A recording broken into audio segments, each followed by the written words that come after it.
Hello, ladies and gentlemen, and welcome back to Agents of Chaos Gaming, where order comes to die and chaos reigns. I am the Crunch with the controller, and joining me, of course, is the boys. Hello, I am Boy. I am George instead of the round meal. And last time we punched a fire demon in the face.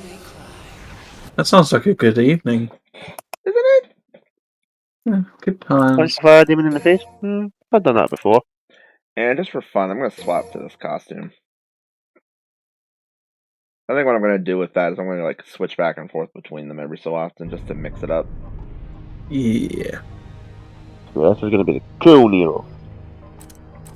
And we're just going to pop into the power menu real quick, because now we have a new category for the Devil Bringer, which is the actual name of Nero's arm. And basically all we have access to is just upgrades for Snatch, so we can now grab things from way farther away. And that's actually all that Nero has access to for now. There will be a point where he does get something later on that he can play with, but for now he's currently maxed out. And play with. Also, we are now in a mine tunnel, which is interesting. But I guess considering we were kind of in a mining-looking town earlier, makes sense.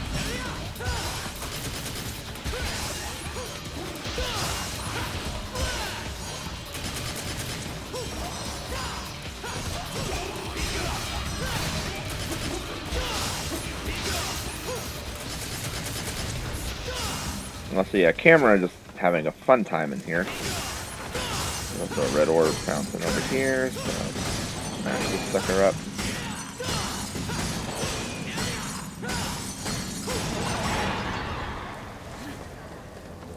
I just kind of go over the faces of actually used the orbs in that game. And here we have ourselves a nice long Grim Grip section. And I totally botched that jump. Daggone it. Put back up here. We need a button that just says platforming sucks. We really do. Or I just need to get better at air control with Nero, but even so. Platforming sucks in this game. It does. Anyway, so there's actually... You don't actually have to go up here, but there is something up here if you do come up this way. I just need to actually get it right. Boom. I mean, very ginger with that. Here's another blue orb fragment, and that is our fourth fragment, so we now have an extra sector of health. Now, there is actually another one in this area. However, it's a little bit more annoying to get, and I don't... At least at this point in the game. There will be a spot later on where it'll be easier, but essentially... Oh, fuck. Did not mean to fall off. But essentially, what you want to do is, if you want to try and get this with Nero, because I've seen someone do this, but again, I've tried to do it myself and I cannot get it to work correctly, is there is directly across from here, there's another blue orb fragment. And what you want to do is you want to position yourself on this spot somewhere that doesn't involve you falling off. But you need to position yourself in such a way where you will then double jump and use the mid-air streak, which is called Caliber, and then float for a bit using the gun attack. And if you do it correctly, there's a platform that you can land on, which leads to the other blue orb fragment. Now, the reason why I'm not going to try and do that right now is because the motion for Caliber is actually kind of at least for me, it's personally a little bit annoying to try and execute, because it's not a straightforward hit the stick going attack while holding the stick forward like Streak is. Because Streak's the input is literally just push forward on the stick while you're hitting the attack button, and he'll blitz forward. Caliber requires you to go do a back to forward motion on the stick while you're midair. That just sounds like... Yeah, like that. Like this is the... that's me actually getting it off, but the problem is that trying to do it while you're there like while you're here, back to forward once again as is basically pushing forward on the stick, or like up on the stick, and then pushing back on it. Because as previously mentioned, with this game, the directional inputs depend on how Nero is facing. So essentially, back forward is pushing down on the stick in this direction, and then back would be pushing up on it. Versus like in this situation where back to forward is literally hit down, then up. Some of the inputs in this game are wacky because of, and just in general in this franchise, are wacky because of that. Also, we are now suddenly outside in the snow. I'm sorry, what? This is getting a bit weird. Like, we were just in a city and then in like a mining thing, and now we're suddenly out in the mountains in the snow. Hello, what? Those are so men now instead of being a castle. And now there's a big ass castle over there, too. You know, what is this architecture? Or this landscape layout? And if you break these little pylons, they give you green orbs. That's fine.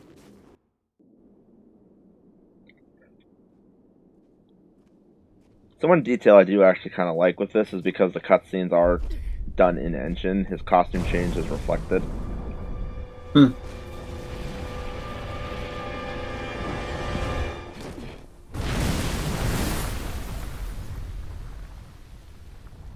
No.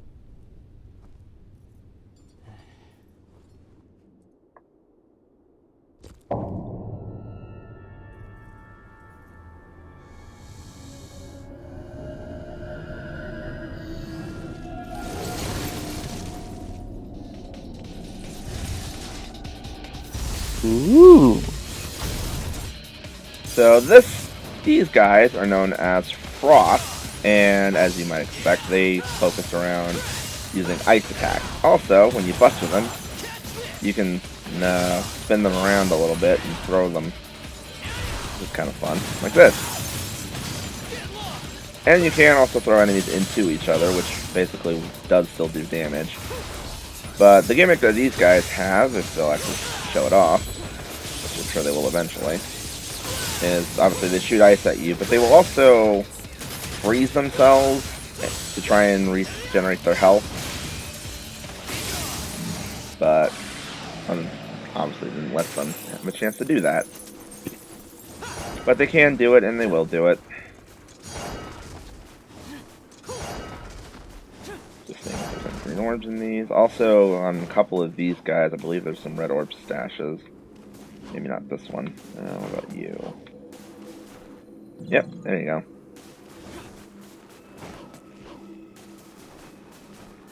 And showing off his immense knowledge of the Devil May Cry universe. I know where the money is hidden. Well, more so just I've watched a lot of Let's Plays of this game where someone who actually does know what they're doing plays through this, so I've absorbed some of this by osmosis from watching that, and then of course there's actually playing these games. Also, we're about to walk into one of the silliest cutscenes. Oh no. Enjoy the show. Okay. You had my attention, it's funny.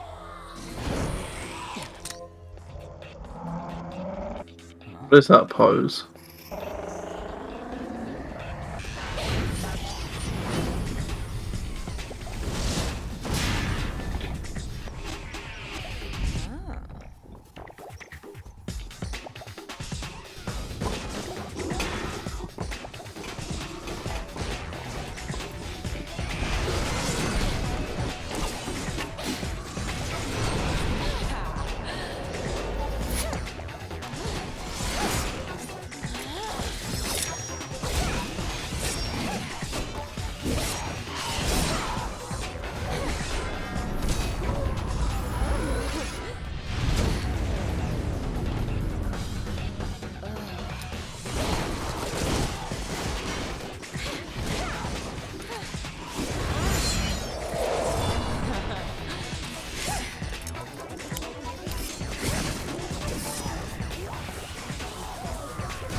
Yeah, we had my attention.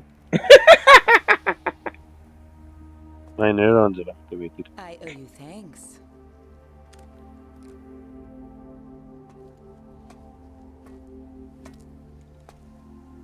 You're from the Order? I've never seen you before. I'm new. Gloria.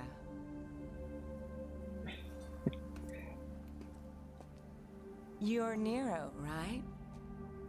I've heard rumors. Hasn't everyone? Quite a few, in fact, and none too flattering. So, what's the deal? Where are they coming from? It's strange.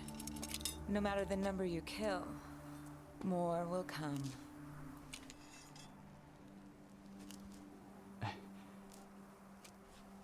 Then I'll leave that chore to you. I've got some personal slaying to take care of. I'll join with the others. We'll take care of them.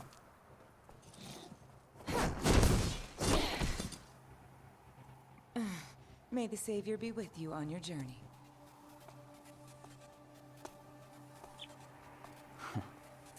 Savior.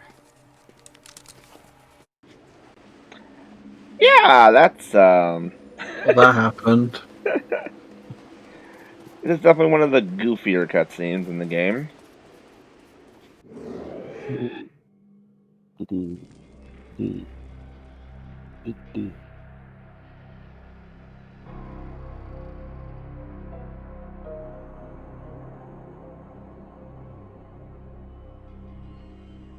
This is a big ass room.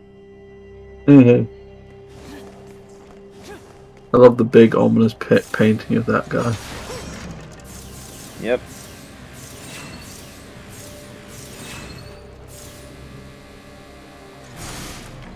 Right. Nope. No, right, whatever. So, yeah, we're in the Fortuna Castle, which I guess is supposed to be like the headquarters of sorts for this order, per se. Also, I'm not even sure why I'm doing this, because I don't really care that much. But if you are interested in trying to get, like, S ranks and need to go for, like, orb completion, you have to smash, like, all this, because there's red orbs in these. Anyway, moving on with this. We have a statue over here, should you need it. And yeah, we got the big old Hope painting up there. There's also this thing here, which is a rusted coffin. Yeah, I'm not trying to do anything with it. So. Oh, that's not important for later. No, not at all. We'll give you that idea.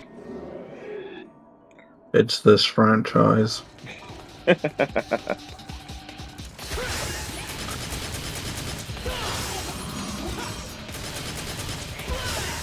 So now we're out in the hallway with a bunch of the little scarecrows. One thing which I do kind of hate with this is the way that the Buster Arm behaves depending on if you're holding the lock on or not. And the reason why I say that is because when you're holding the lock on, it automatically goes into snatch mode. Whereas if you want to actually like slam somebody with it, you have to not be holding the lock on to use the Buster attack. I kind of wish you could just, you know, still be locked onto someone and just hit them with the Buster move instead. It's not really like that big of a deal, it's just kind of like my own personal annoyance. Because sometimes I'll like be locked onto someone and be like, okay, I want to like Buster you, and then it ends up doing snatch instead. I'm like, right, gotta let go.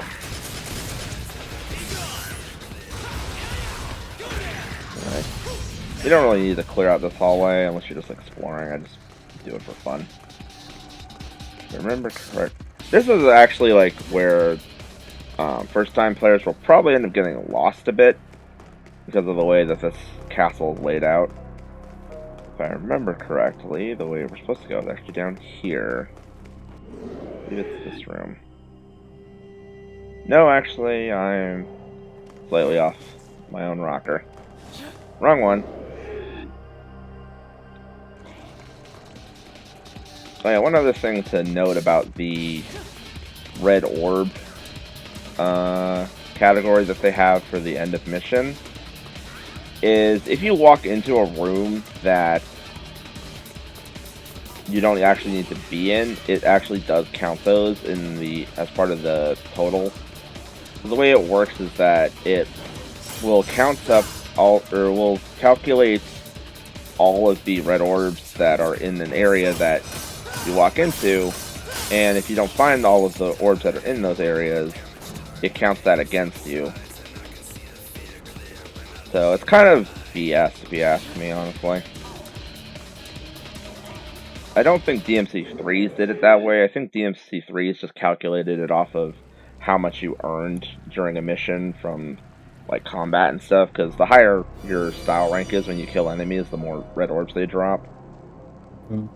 And it'll, since it always go for style ranking, or would be ranking you on how many style points you got anyway, the better you do, the more red orbs you get, etc., etc. And then I think it may also take into account environmental ones, but in this game I think it's mostly counting environmental red orbs. So it's kind of stupid, honestly. That's why I've very rarely gotten like S ranks on missions in this game, just because of that particular factor kicking in. You might be able to cancel out some of that with like some of the bonus categories, like if you're good enough to do no damage or something like that, but I'm not 100% sure.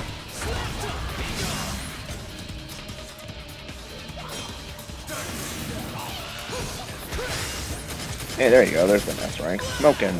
Okay. And there's an achievement for doing that. Oh, there we go!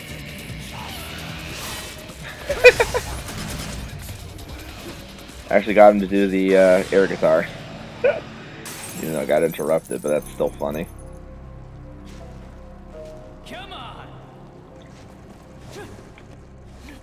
Now see, that room is actually, when you walk into it, it says that it's a torture chamber. That's actually a fairly apt description. Because this room is painful.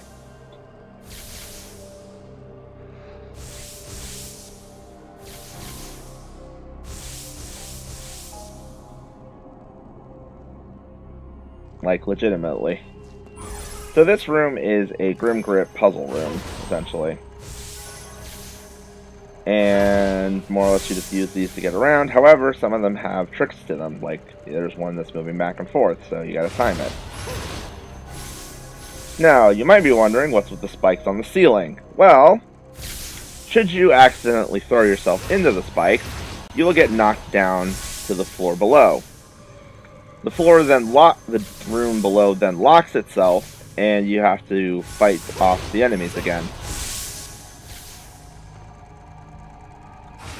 As I said, it's actually kind of a pain in the ass. So the main trick for if you actually want to get through that, like I just did, is do not touch your stick at all while you're grim gripping.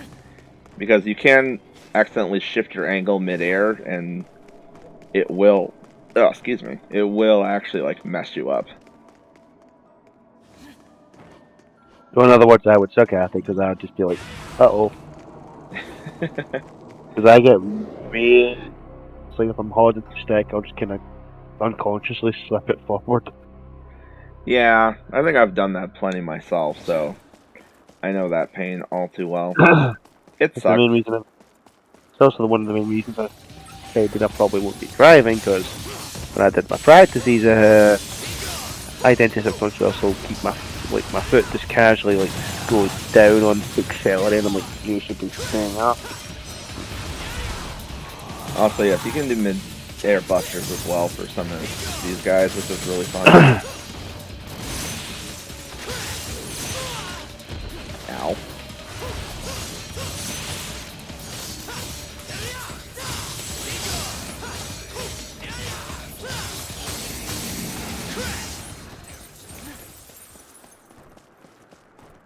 Also, you could totally just run past those guys if you wanted to. You don't have to fight them.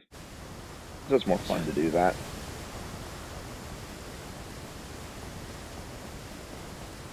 And so if you come over here, we have ourselves a Vital Star,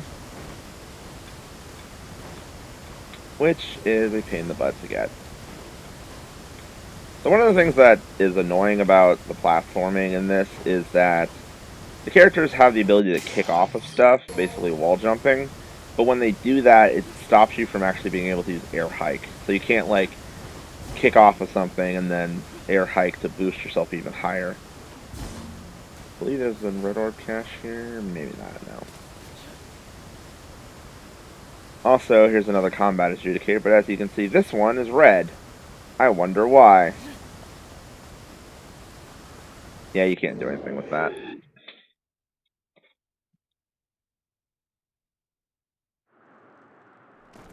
And now we're on the other side of the courtyard. And much like on the first side, frosts show up. So, go ahead and take these guys out real quick. Ow. Now that is one thing about the Buster maneuvers that I didn't mention before, is that you can still be injured while doing them.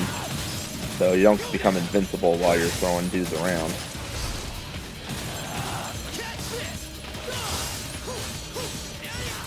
So are these enemies exclusive to this area? Do you fight them like in different areas? I believe they're mostly exclusive to this area. I don't think they show up anywhere else. At least not that I can remember anyway. Or no, there's like a few other spots where they show up. Ah, there's that ice move. So when they get low enough on health, they will, if you let them, they will encapsulate themselves in ice like that, and they will regenerate their health while they're doing it. Anyone who plays Overwatch probably has PTSD right about now. Why?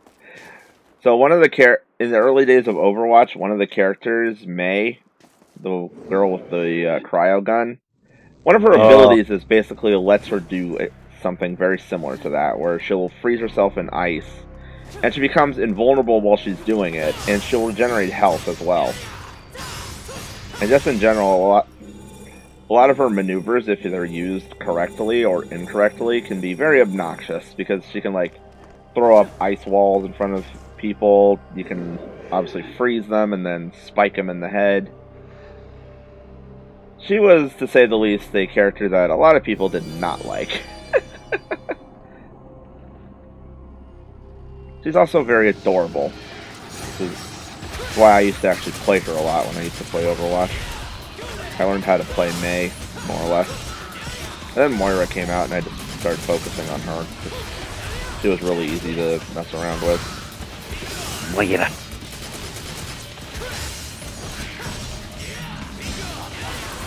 Never really played much Overwatch. The amount I did play was alright, but I could never really get into its whole like competitive scene, which a lot of people said was quite the big thing at the time. Yeah, I used to play it with like a couple of buddies, but I haven't touched it in like forever now. Plus now they've got Overwatch 2 coming out, so. Which, Yeah. that's I never got into Overwatch. It must have been popular because I mean the thing that keeps showing up in my recommendations now. A Gundam kind of style game with features similar to Overwatch. I think it's called Gundam Evolution. I remember when Overwatch was massive. What'd you say? Same. What'd you say? There used to be a guy I used to hang about with that kind of didn't shut the fuck up about it. Now, all he really cares about is what is the game? Valorant? Yeah, that seems to be the new shooter everyone's into. Basically, CS:GO with abilities. Which one? What's it called? Valorant. Oh, I've never touched it, and I don't really care to. I'll stick Didn't to figure this playing guy for a Fortnite. bookworm. we are the Fort Day boys. Hey, look, a fun person. That's one way to get yourself shot. So, you after this guy too, or just here to catch some demons? I'm here to look cool. Silent type, huh? Well, that's annoying. Too much for friendly banter.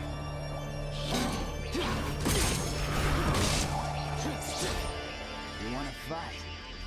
Come on.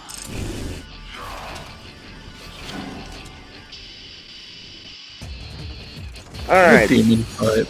so these guys are, I believe they're like Angelo Bianco, like Bianco Angelo, that's their name. They are basically dudes in armor with sword, or with lances and shields. And their lances are rocket lances. So, you know, there's that. Also, you can do this to them, you can bus run. I love See, that. this is how you thrust. So yeah, the shield, obviously it blocks your attack. It's very annoying. You can break it if you hit on it hard enough. It will eventually break.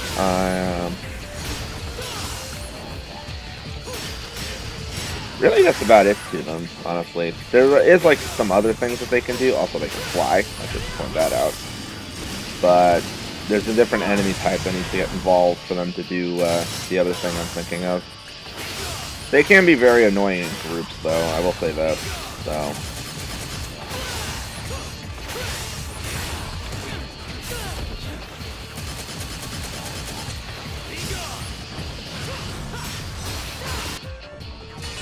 But there we go. And as you can also see, they are basically empty suits of armor. So there's no one in there. Empty.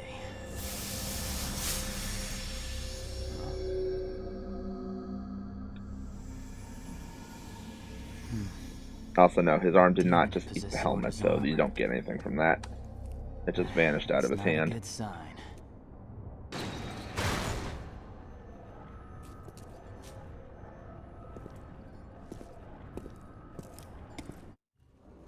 So, for a translation, everybody, Bianco Angelo is basically just Italian for White Angel. Mamma mia.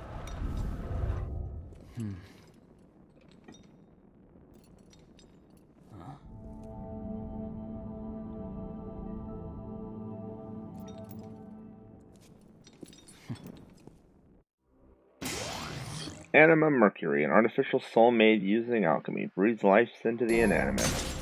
What does that mean? Find out next mission. Bang, bang, bang. Yeah, I do like how the shatter for the screen in this one is just bullet holes. Or I should say it's like, because it was bullet holes in DMC3 as well, but I do like the way they do them in this one. But yeah, so we have had quite a interesting little adventure in the castle so far. We've got living suits of armor. We've got Gloria. That was something. And now we have a thing that animates stuff. And it leads into probably one of the things that a lot of people who have played this game don't really care for. And you'll see why when we get to that in the next episode. So, thank you guys for watching, and I'll see you all next time.